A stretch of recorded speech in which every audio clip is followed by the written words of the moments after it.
diciptakan Allah Subhanahu wa taala. Jadi kebaikan yang dimaksudkan oleh Allah di dalam surah Al-Baqarah ayat 216 yang menjadi dasar kaidah yang kedua ini, ya. Kebaikan yang dimaksudkan itu bersifat umum. Ditafsirkan maksud daripada kebaikan itu dalam surah An-Nisa ayat 19 yang berbicara tentang apa? Tentang seorang suami yang tidak mentalak, tidak menceraikan pasangannya istrinya, padahal ada sesuatu yang tidak disenangi dari pasangannya tersebut. Yang mana Allah Subhanahu wa taala berfirman, "Fa in karihtumuhun," kata Allah, maka jika ada di antara apa yang ada pada diri pasanganmu yang tidak kamu sukai, itu dari istri-istri kita, maka apa kata Allah? Fa'asa, maka boleh jadi antakrahu syai'an, engkau tidak menyenangi sesuatu dari pasangan-pasanganmu itu, wa yaj'alallahu fihi khairan katsira. Namun Allah Subhanahu wa taala menjadikan di dalamnya, ya, pada pasangan-pasanganmu itu, pada istri-istrimu itu apa? Khairan katsira, banyak kebaikan. Banyak kebaikan-kebaikan yang lainnya. Faqauluhu, maka firman Allah Subhanahu wa taala yang mengatakan khairan katsira dalam surah An-Nisa ini, ya, disebutkan oleh Syekh mufassirun wa muwaddihun lil khairil ladzi dzukira fi ayatil Baqarah. Ini menjelaskan, ini menafsirkan maksud dengan jelas dari apa yang disebutkan oleh Allah Subhanahu wa taala dalam surah Al-Baqarah tadi. Ya, dalam surah Al-Baqarah, wa hiyal ayatul ula, yaitu ayat yang pertama allati istatafna biha hadal hadits, yang kita sebutkan sebagai muqaddimah dari pertemuan kita, yang menjadi kaidah dari kaidah yang kita kaji, yang kita bahas pada kesempatan malam hari ini. Selanjutnya, ma ma'nal qaidah bi ikhtisar. Apa maksud daripada kaidah yang kedua yang kita sebutkan dan kita kaji pada kesempatan malam hari ini secara ringkas? Apa maksud daripada kaidah yang mengatakan apa? Wa asa an takrahu syai'an wa huwa khairul lakum wa asa an tuhibbu syai'an wa huwa syarrul lakum. Apa maksudnya secara ringkas? Syekh, annal insan qad yaqa'u lahu syai'un minal aqdaril mu'limah.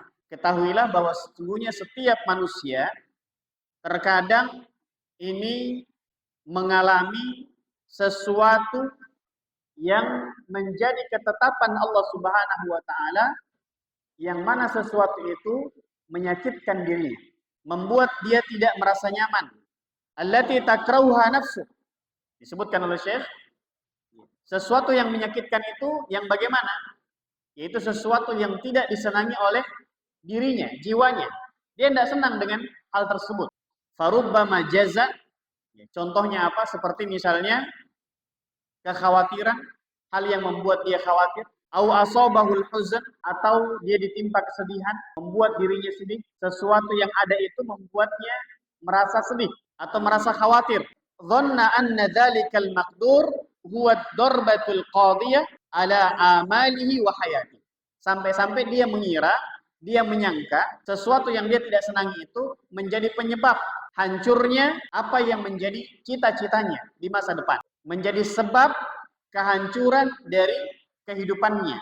Fa'idza bidzalikal maqdur, namun ternyata terkadang sesuatu yang ditakdirkan oleh Allah Subhanahu wa taala yusbihu khairan 'alal insan min haitsu la yadri. Terkadang justru sebaliknya. Apa yang disangkakan justru yang terjadi sebaliknya. Dia menyangka bahwasanya sesuatu yang ditetapkan oleh Allah, ditakdirkan oleh Allah tersebut, yang dia tidak senangi, membuat dia cemas, membuat dia khawatir, membuat dia merasa sedih, ya, sampai-sampai menyangka bahwasanya apa yang dia tidak senangi itu bisa menghancurkan masa depannya, kehidupannya.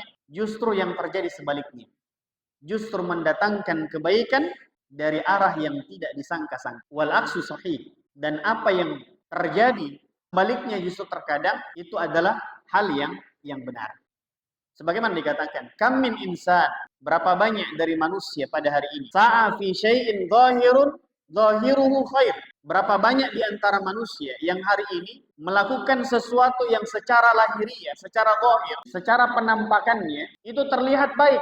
Wastamat fi sabilih al-wusul alaih. Dan dia berusaha bagaimana caranya agar bisa mencapai apa yang dianggap baik itu. Wa badalul ghali wan nafis min ajli al-wusul ilaih. Sehingga semua potensinya, semua kemampuannya, apa yang dia lakukan, dia kerahkan semuanya. Untuk apa? Untuk bisa mendapatkan sesuatu tersebut. Yang secara zahir, secara lahiriah terlihat baik dan ada kebaikannya. Sehingga dia mengerahkan semua potensinya, semua kemampuannya, apa yang dia miliki, dia kerahkan untuk apa? Bagaimana bisa mendapatkan atau menggolkan apa yang kemudian dia harapkan tersebut. Fa'idha bil amri ya'ti ala aksi ma yurid. Akan tetapi ternyata kenyataannya justru yang terjadi sebaliknya. Berbeda dengan apa yang dia inginkan. Berbeda dengan apa yang dia harapkan. Kenyataan yang terjadi justru keburukan dan kejelekan. Nah, jamaah yang dimuliakan Allah Subhanahu wa taala. Innaka idza ta'ammaltal ayatainil karimatainil al-ula wa tsaniyah. Maka kata Syekh, kalau kita perhatikan, kita cermati dengan baik, ya, antara ayat yang pertama dan ayat yang kedua. Ayat yang pertama dalam surah apa? Surah Al-Baqarah ayat 216. Itu ayat pertama dari kaidah kita. Dan kalau kita perhatikan dan cermati ayat yang kedua dalam surah An-Nisa ayat 19. Perhatikan baik-baik. Kata Syekh, kalau kita perhatikan dengan baik, kita cermati dengan baik, antara ayat yang pertama dan ayat yang kedua, wajadta annal ayatal ula, maka kita akan menemukan, kita akan mendapati bahwasanya ayat yang pertama, allati tahaddatsat an fardil jihad, di mana ayat pertama berbicara tentang kewajiban berjihad, maka ayat yang pertama ini, kata Syekh, tatahaddats an alamin badaniyin wa jismiyin. Maka ayat itu berbicara atau mengungkapkan tentang apa? Tentang rasa sakit yang dialami oleh jasad kita, oleh tubuh kita. Ya, ayat tentang jihad ini berbicara tentang apa? Tentang rasa sakit yang tidak diinginkan, ya, yang tidak disukai oleh setiap manusia, yang kaitannya hubungannya dengan apa? Dengan jasad, dengan badan kita, dengan fisik kita. Yang mana kata Syekh, qad yalhaqul mujahidina fi sabilillah. Sebagaimana hal tersebut dialami dan dirasakan oleh setiap mereka yang berjihad di jalan Allah Subhanahu wa taala. Ada risikonya. Ketika mereka turun dalam medan jihad untuk membela atau meninggikan kalimat Allah Subhanahu wa taala, maka resiko yang bisa terjadi apa? Sesuatu yang bisa menyakiti fisik mereka. Ya. Makanya kata Syekh, ayat yang pertama berbicara tentang apa? Rasa sakit yang berkaitan dengan fisik, dengan tubuh kita. Yang terkadang dialami dan dirasakan oleh orang-orang yang berjihad di jalan Allah Subhanahu wa taala. Sebagaimana itu yang terjadi pada umumnya. Wa idza ta'ammaltal ayat tsaniyah. Lalu kemudian kalau kita cermati, kita perhatikan ayat yang kedua dalam surah An-Nisa ayat 19, wa hiya ayatul imsak ma'al karaha, yaitu ayat yang berbicara tentang seorang suami yang tidak mentalak, tidak menceraikan pasangannya padahal ada sesuatu yang tidak disenangi dari pasangannya. Wajadtaha, maka engkau akan menemukan, mendapati ayat tersebut tatahaddatsat an alamin nafsiyyin yalhaquz zauj bisababi imsaki zaujati. Maka kita akan mendapati pada ayat yang kedua itu berbicara tentang apa? Rasa sakit juga. Rasa sakit yang dirasakan, yang dialami oleh seorang suami dari istrinya. Dan rasa sakit itu berhubungan dengan apa?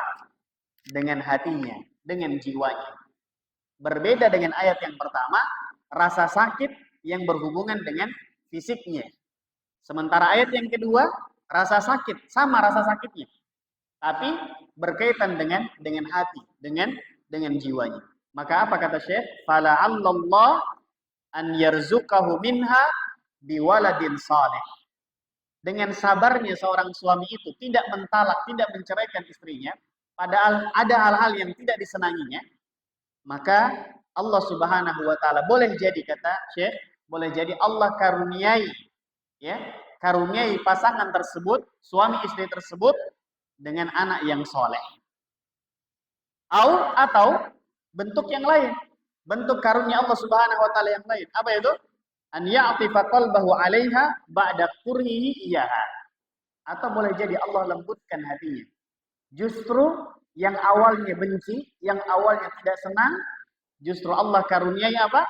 Kelembutan pada hati sang suami, sehingga semakin menumbuhkan kasih sayang dan cinta terhadap istrinya. Justru kondisi sebaliknya. Walau ba'dahin, walaupun mungkin terkadang harus melewati proses yang panjang, butuh waktu. Untuk apa? Untuk menumbuhkan cinta dan kasih sayang seorang suami kepada istri yang tidak disenanginya. Tapi dia tetap bersabar dan tidak mentalak atau menceraikan istri. Nah, jamaah yang dimuliakan Allah Subhanahu wa taala. Maka kata Syekh, fa idza ta'ammalta fi ayatil jihad. Maka kalau kita cermati, kita perhatikan dengan seksama ayat tentang jihad, kita akan mendapati tatahaddatsy an ibadatin minal ibadat. Maka ayat tersebut berbicara tentang apa?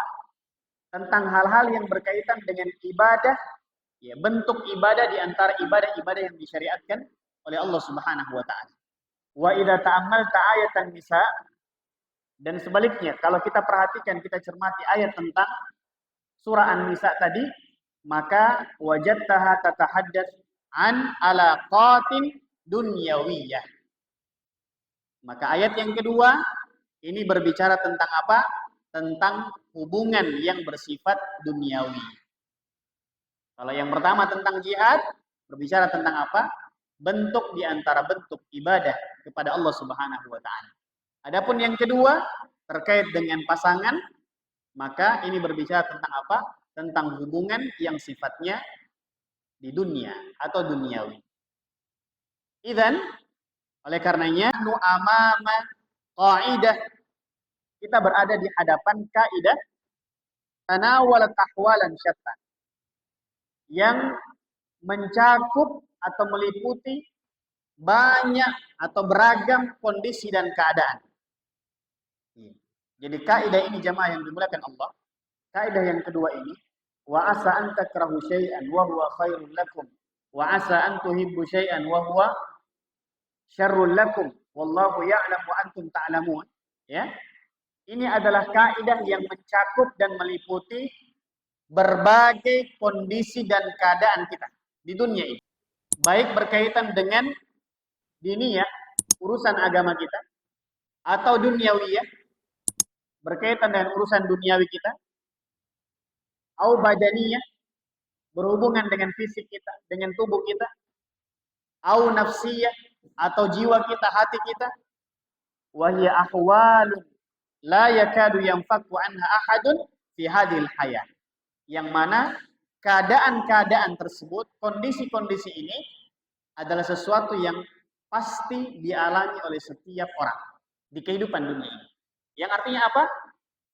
Kaidah ini sangat penting dan sangat-sangat kita butuhkan dan perlukan menjadi acuan dan pegangan kita di dalam menghadapi situasi dan kondisi serta keadaan-keadaan yang kita sebutkan tadi, yang beragam bentuknya, yang pasti setiap kita akan mengalaminya, cepat atau lambat.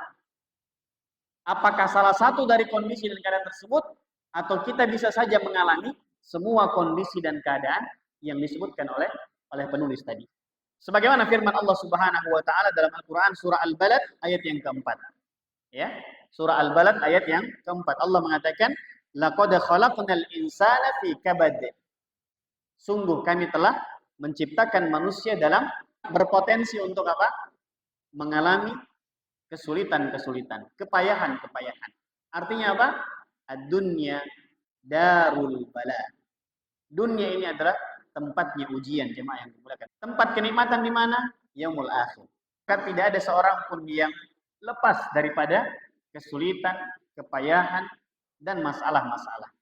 Pasti kita akan mengalami itu. Satu kondisi, satu keadaan, atau semua kondisi dan keadaan sekaligus. Idza tabayyana hada, kalau sudah jelas bagi kita semua ini jemaah yang dimuliakan Allah Subhanahu wa taala, maka kata beliau fa'lam, maka ketahuilah, pahami dengan baik.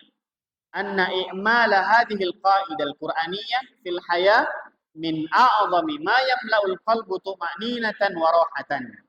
Pahami dengan baik, ketahuilah dengan baik bahwasanya asa an takrahu syai'an wa huwa khairul lakum. Boleh jadi kita membenci sesuatu, justru itu baik bagi kita. Wa asa an tuhibbu syai'an wa huwa syarrul lakum. Boleh jadi kita menyukai sesuatu, justru itu tidak baik bagi kita. Ketahuilah dengan baik, mempraktekkan, mengamalkan, menerapkan kaidah ini dalam kehidupan kita, ya. Kata Syekh, min a'zam, di antara perkara-perkara yang besar, perkara-perkara yang utama, yang dengannya bisa mengisi ruang-ruang hati kita dan jiwa kita, sehingga menjadi hati-hati yang tenang, tentram, dan damai, dan akan merasakan kebahagiaan.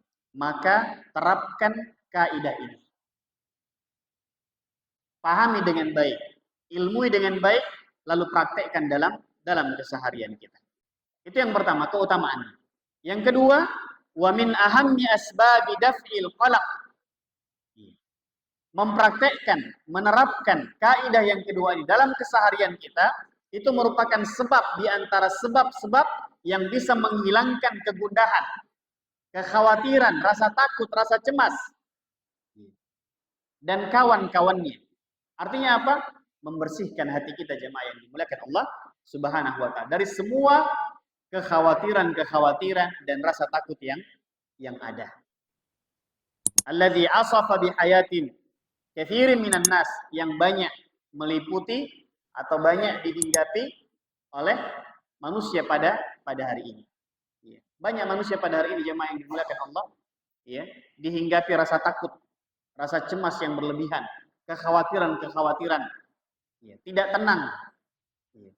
Matanya terpejam, tapi pikirannya melayang, membuat dia gelisah dalam tidurnya, ya, diliputi dengan kecemasan, rasa takut, dan yang lain-lainnya.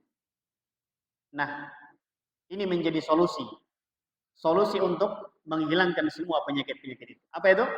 Memahami dengan baik, mengilmui dengan baik, dan menerapkan dalam keseharian kita kaidah yang kedua.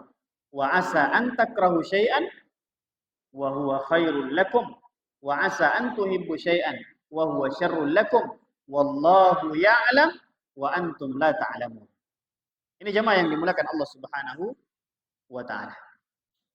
Kalau kita melihat kisah-kisah di dalam Al-Qur'anul Karim, maka kita akan mendapati banyak sekali kisah-kisah. Demikian pula sirah, sejarah, ya, dari sejarah Islam, atau kita melihat pada kondisi realita yang ada, kenyataan hari ini, maka kita akan mendapati banyak sekali bukti-bukti nyata. Banyak sekali pelajaran-pelajaran yang bisa kita ambil dari penerapan kaidah ini. Yang pada kesempatan kali ini kita akan sebutkan beberapa di antara kisah-kisah tersebut sebagai penguat bahwasanya benar, betul, kaidah ini sangat agung, sangat penting, sangat kita butuhkan di dalam keseharian kita untuk bisa mendatangkan ketenangan, ketentraman, kedamaian, dan kebahagiaan, serta menghilangkan segala keraguan-raguan, segala kekhawatiran, kecemasan, dan rasa takut yang ada. Kisah yang pertama disebutkan oleh Syekh, Qissatu ilqai ummi Musa liwaladiha fil bahar. Coba perhatikan dan ingat-ingat kisah dari ibunda Nabiullah Musa alaihi salatu wassalam. Ketika beliau harus menghanyutkan anaknya Musa alaihi salatu wassalam di lautan. Kalau kita perhatikan kata Syekh, maka kita akan mendapati bagaimana kondisi dan keadaan yang dirasakan oleh ibunda Nabiullah Musa alaihi salatu wassalam. Anak yang masih kecil, yang menjadi buah hati, kecintaan dan kesayangan, harus dilepas. Dan dilepasnya bukan di tempat yang biasa. Tempat yang sangat jauh daripada gambaran-gambaran yang ada. Bagaimana rasa sakit yang dirasakan oleh ibunda Musa alaihi salatu wassalam. Tapi coba perhatikan jemaah yang dimuliakan Allah Subhanahu wa taala. Apa endingnya? Bagaimana akhir daripada kisah tersebut? Yang awalnya rasa sakit, maka kita dapati cerita atau kisah daripada ya hanyutnya Nabiullah Musa alaihi salatu wassalam, semua kita sudah ketahui. Mungkin bayangan dalam pikiran yang dirasakan oleh ibunda Musa kurang lebih sama seperti yang kita pikirkan. Bagaimana nantinya ya bisa hanyut, jatuh, tenggelam, dimakan dan seterusnya dan seterusnya. Kekhawatiran yang pasti meliputi setiap benak dan pikiran orang tua. Iya.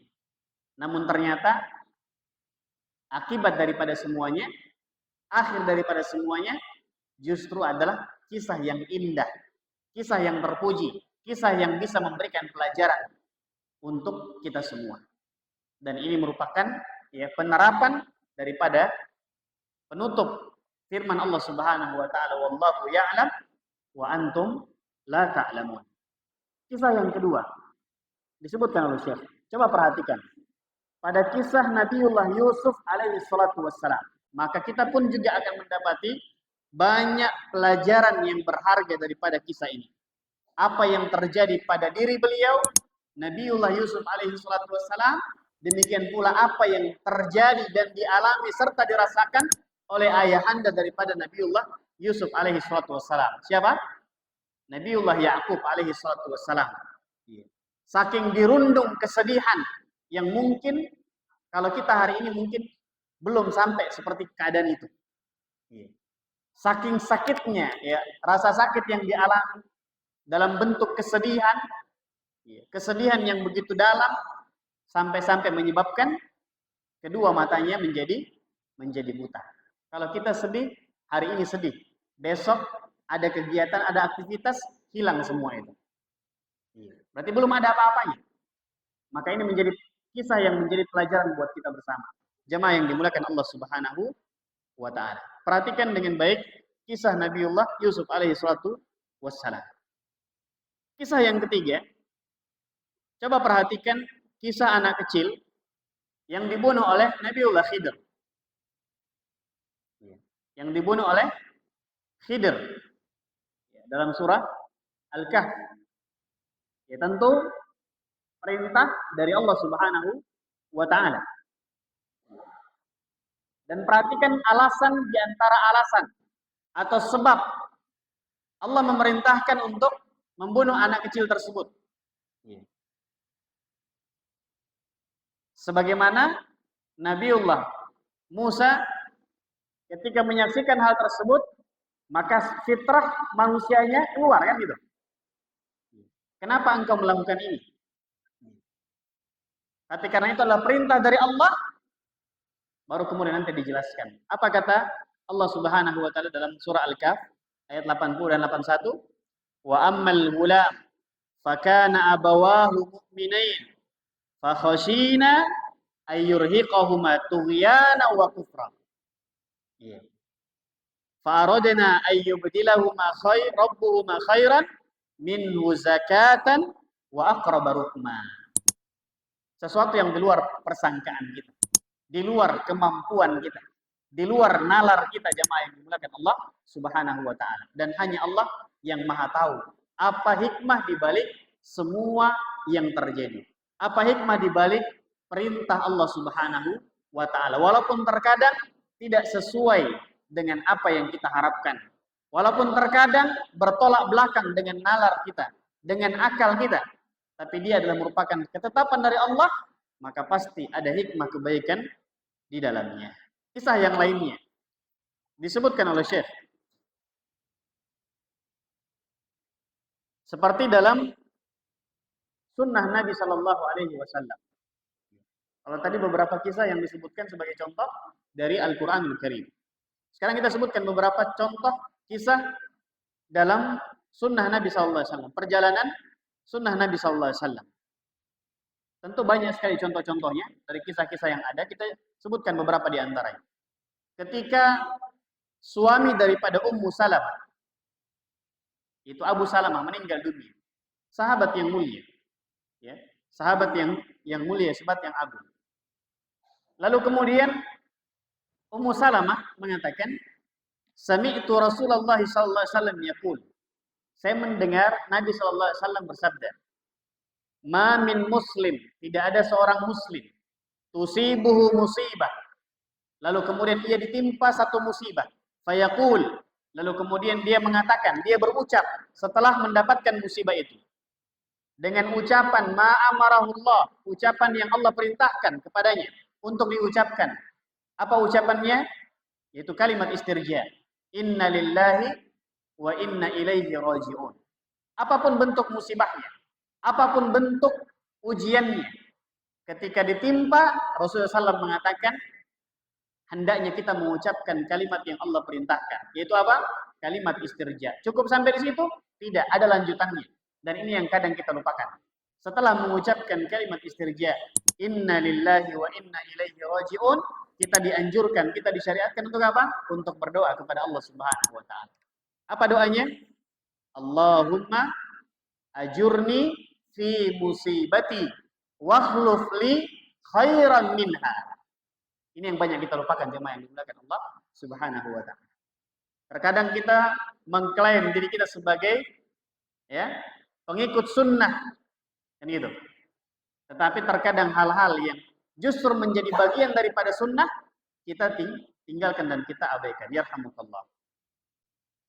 Doa ini sebagaimana yang pernah terjadi dengan sahabat yang mulia Umar bin Khattab radhiyallahu taala. Salah satu kisah yang pernah kami baca. Ketika putus tali sendalnya. Putus tali sendalnya jemaah. Kalau kita putus tali sendal kita, apa yang kita ucapkan? Ya, kalimat yang pertama itu aduh. Gitu kan? Apalagi kalau hilang.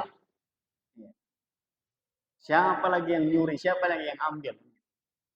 Ya, sahabat yang mulia Umar bin Khattab ketika putus tali sendalnya, maka kalimat yang pertama terlontar lewat lisannya, inna lillahi wa inna ilaihi raji'un. Kemudian berdoa kepada Allah. Allahumma ajurni fi musibati wa akhluf li khairan minha. Apa artinya? Allahumma ajurni fi musibati. Ya Allah, karuniakanlah kepadaku pahala dari musibah yang menimpaku. Kita minta diberikan pahala dari musibah yang terjadi. Cukup sampai situ tidak? Wakhluf li khairan minha. Ya Allah, berikan aku ganti yang jauh lebih baik dari musibah yang menimpaku. Allahu akbar. Kalau kita pahami dengan baik doa ini, ya, sangat rugi jemaah yang dimuliakan Allah kalau kemudian kita tidak mengamalkan dalam keseharian kita. Cukup dengan mengucapkan kalimat istirja. Namun alangkah lebih baiknya, lebih sempurnanya lagi setelah kita mengucapkan kalimat istirja, inna lillahi wa inna ilaihi raji'un, kita barengi dengan permohonan kepada Allah. Ya Allah, berikan aku pahala dari musibah yang menimpaku. Ujian yang Engkau berikan kepadaku. Ya Allah, berikan aku ganti yang jauh lebih baik daripada apa yang menimpa diriku dari musibah dan ujian yang Engkau berikan. Maka perhatikan jemaah yang dimuliakan Allah Subhanahu wa taala. Qalat, Ummu Salamah mengatakan, falamma mata Abu Salamah. Ketika Abu Salamah, suami dari Ummu Salamah meninggal dunia. Qultu, Ummu Salamah mengatakan, ayyul muslimin khairum min Abi Salamah.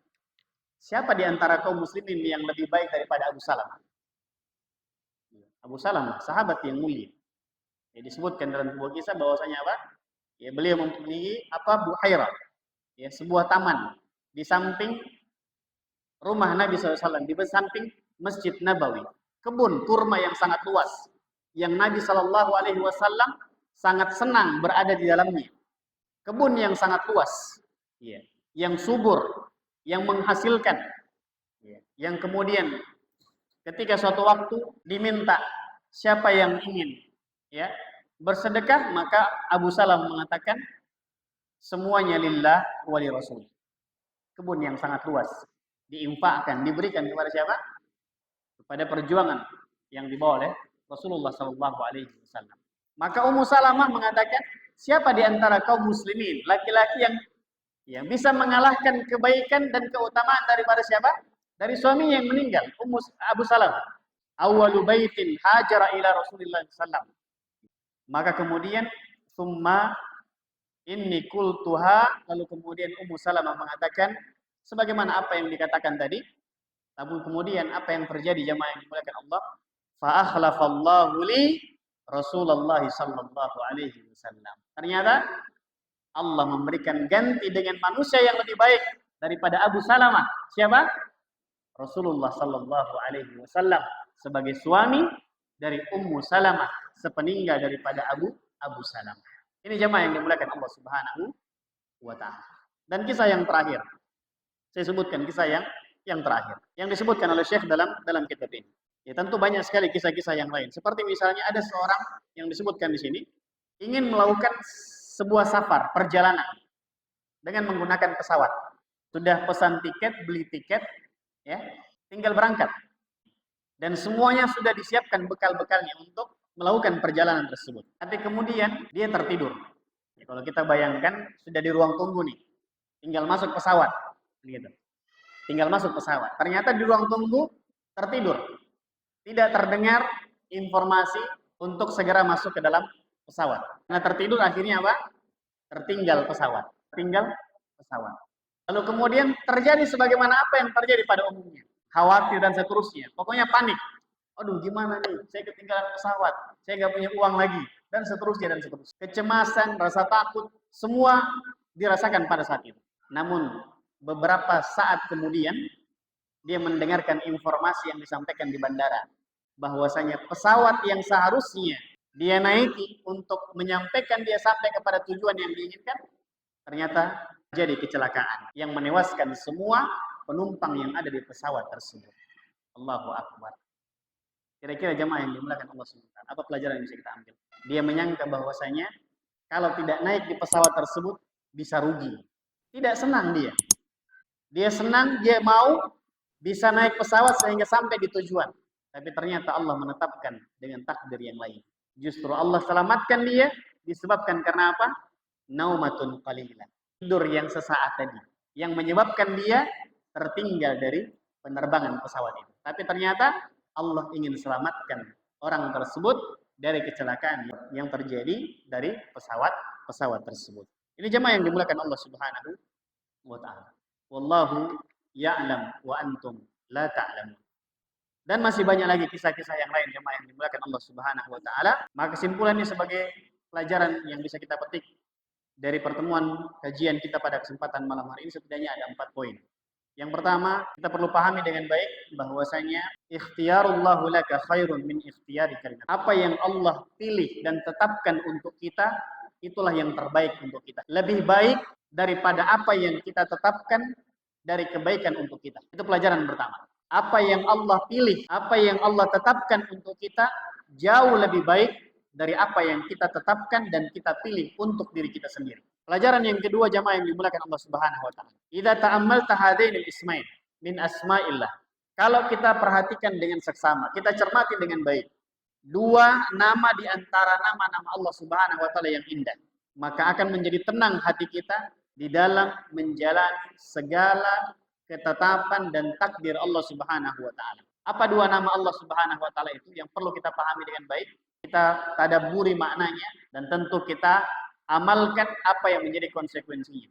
Itu yang pertama, nama Allah Al-Alim, yang Maha mengetahui. Allah memiliki nama Al-Alim dan memiliki sifat Maha mengetahui segala sesuatu.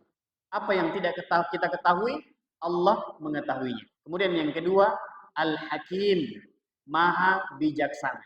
Dari setiap dan semua ketetapan dan takdir Allah Subhanahu wa taala, Allah Hakim. Allah Maha bijaksana dan Allah memiliki hikmah yang sangat-sangat besar kepada hamba-hambanya dengan segala apa yang ditetapkan dan ditakdirkan Allah Subhanahu wa taala terhadap hamba-hambanya. Maka dua nama ini perlu untuk kemudian ya kita kaji, kita pahami ya, dan kita berusaha mengamalkan apa yang menjadi konsekuensi daripada dua nama tersebut, yaitu Al-Alim dan Al-Hakim, yang maha bijaksana atau yang maha memiliki hikmah dari semua yang terjadi atau ditetapkan oleh Dia Subhanahu wa taala.